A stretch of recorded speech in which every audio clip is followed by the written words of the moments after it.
Hi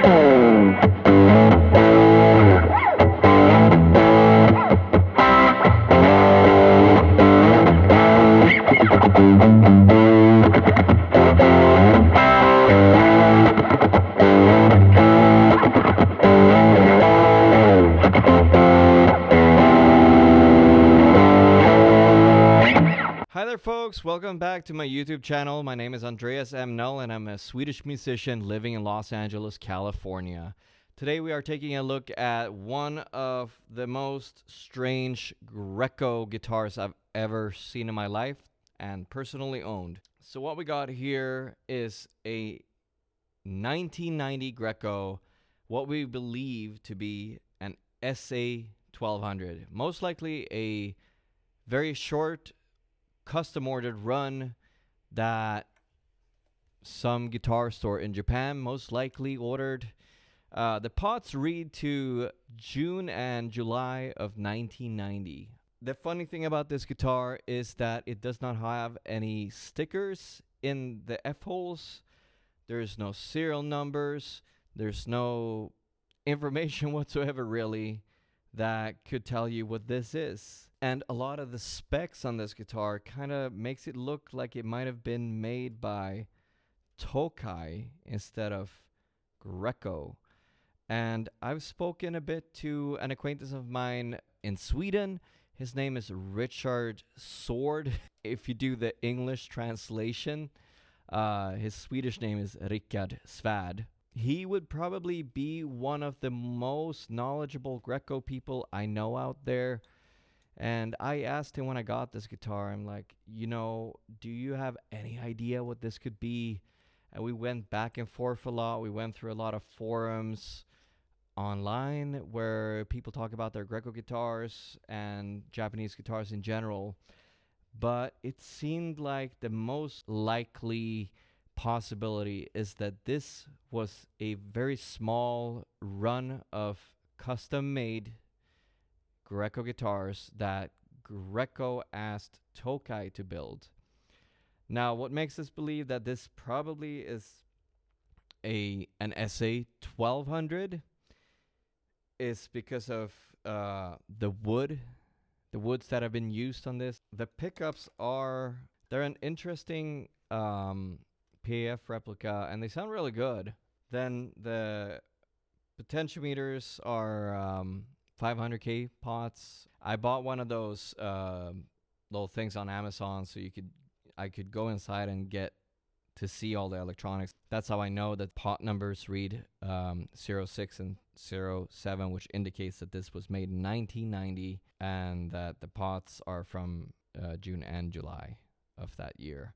It's interesting, the bridge is actually somewhat of a combination of a Nashville style bridge and an old ABR1 bridge. The tailpiece is just your regular old Gibson style tailpiece. 59 style guard with the long guard. And it's interesting because the neck profile on this guitar is a bit on the skinnier side, and not like in terms of like the nut width. It still has the full late 50s nut width that a Gibson would have, but it's kind of like on the flatter side, so it's very reminiscent of what I would probably describe as a 1960 or 1961 Gibson style neck size, I guess you would say. And it's very interesting because the guitar is kind of like a faded tobacco burst, where it's almost starting to look like the Joe Perry Les Paul burst, where the darker edges have kind of like mellowed out to a lighter kind of like burgundy color. And the cool thing about the guitar is that it's actually got that on the back of the headstock. It's got that on the neck, meeting the neck joint, and it's like got all of these very interesting attributes that are very unusual. It has it on the sides too, like you can see here. Yeah, it's a very interesting guitar, and Richard had actually never seen anything like this. I managed to find one other after probably putting in a good 4 or 5 hours of looking through forums. But it is either very likely that this was a custom order 1200 series or a custom order SA 900 based on the late 70s Grecos that they made. The specs on it are very similar to a Tokai ES-150 from the early 1980s. So let's check out this guitar. We'll start off with some clean sounds as you usually see on YouTube videos, and we'll move on to more gain and kind of just go through the sounds this guitar has to offer. I'm going through my Watkins Dominator from 1959-1960. Talked about that in my Nashville pedal board video that I just did. I'll be using the pedal board that I talked about in that video. And yeah, well, let's check out some tones.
So what you were hearing there was a little bit of Chris Stapleton's White Horse, kind of loosely interpreted. I have the Fender reverb pedal on and the digital delay DD3, a little bit of Greer light speed, and as you can hear, you get a lot of there's a lot of dynamics in this guitar. If I pick softly, even with that overdrive kind of coming on, it has a lot of,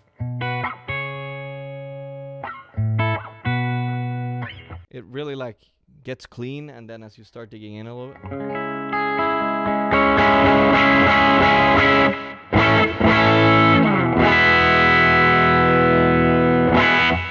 this is a really nice sounding guitar actually.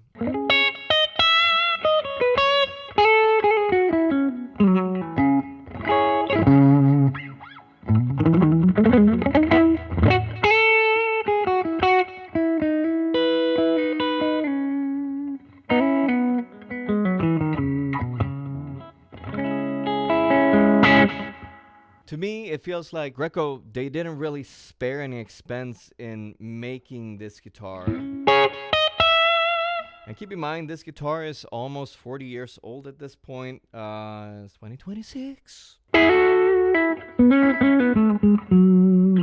And it sounds great. I mean, you know, the frets are a little bit on the lower side, and they could probably need a crowning, or even be replaced.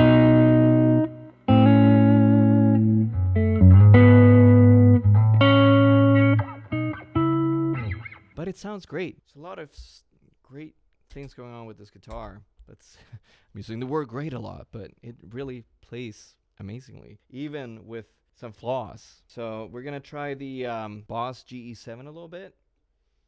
So this is without it. And I turned off the Greer light speed.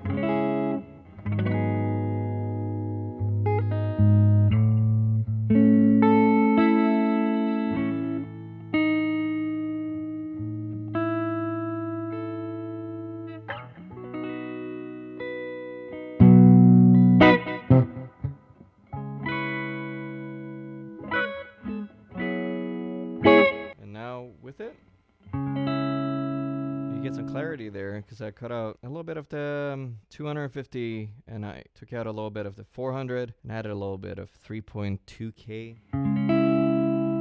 Start getting into almost like Gretsch territory.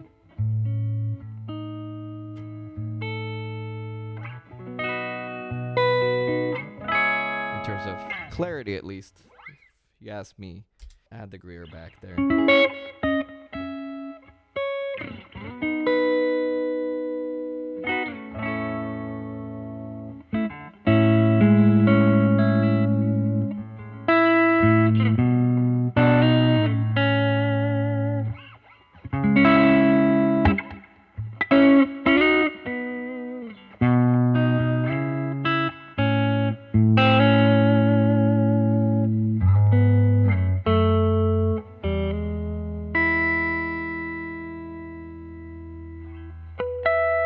Great sounding guitar, honestly. Now, this guitar is a little bit on the microphonic side, I will say that. The pickups are probably not potted, which would make a lot of people that are into the vintage Gibson thing very happy, which, you know, Gibson, they didn't pot the early PAFs, if I remember correctly. I could be wrong, you know. Let's put on some chorus here, make it a little interesting.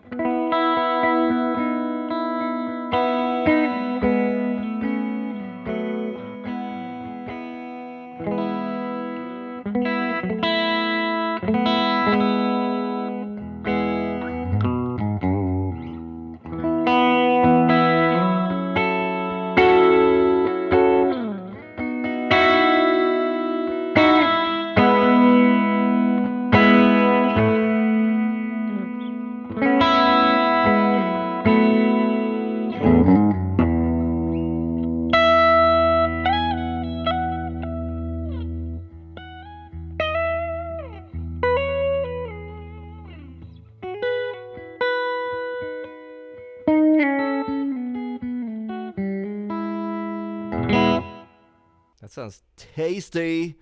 All right, putting on the green side of the Protein by Brown Amplifications, I believe it's called. It's going to sound a little bit like a Nobels ODR1.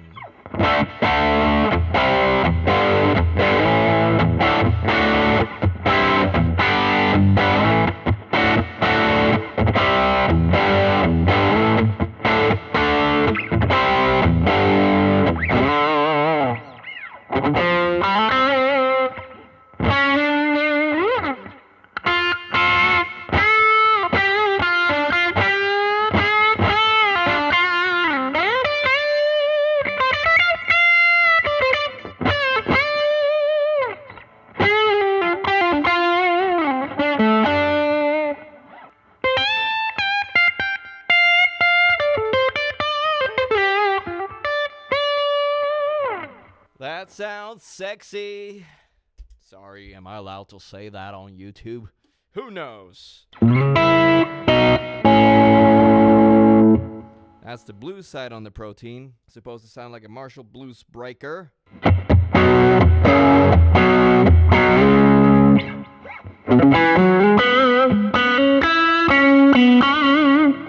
Alright, it sounds a little dull there, so let me see what the GE7 does. Got some clarity going on there. Let me add a little bit of 800.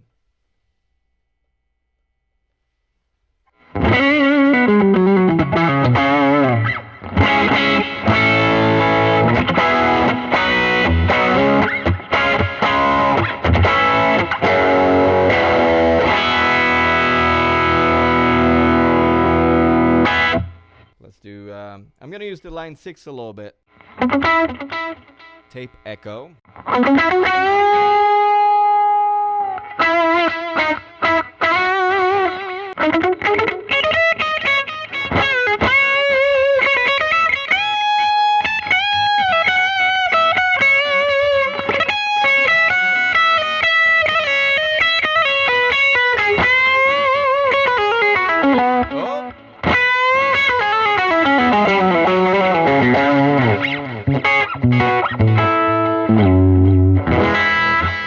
That sounds pretty good.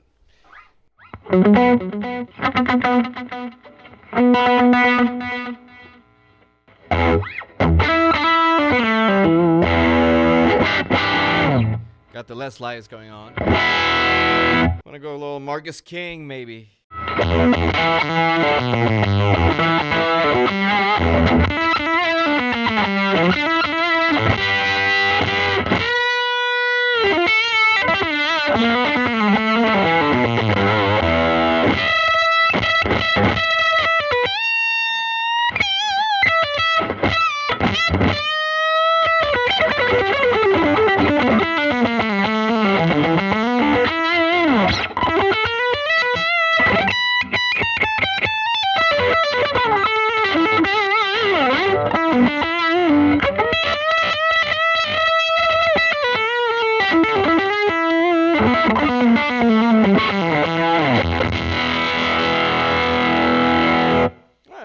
not bad.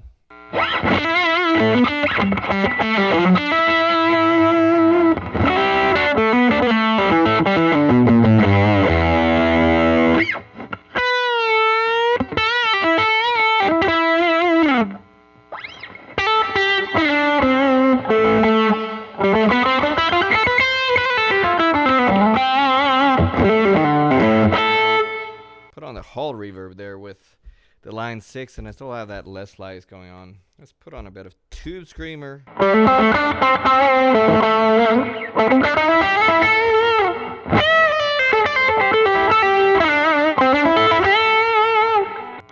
a bit of the see, I was saying this guitar is a bit microphonic. Even with the amp in the booth, I'm still getting a little bit of that pesky feedback.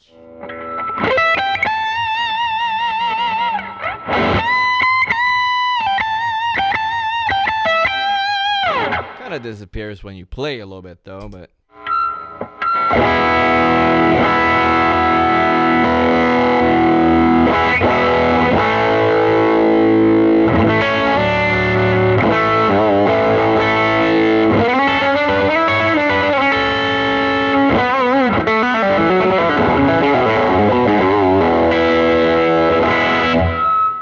yeah, but as I was saying, this is an amazing guitar. I actually have this for sale online, so you can go check that out if you want to. Hopefully this will find a good home, because I haven't been playing this one so much. I've been actually trying to keep it under my bed in the hard case it's gonna ship in, because I don't want to wear the guitar out. I'd rather it goes to a loving home where someone gets to play the shit out of it, and hopefully they can wear it in. Anyways, thank you for watching. Again, my name is Andreas Amnol. Thank you again for watching. If you liked what I was doing here, then please subscribe. I will be posting more videos coming up. Happy Tone Tuesday.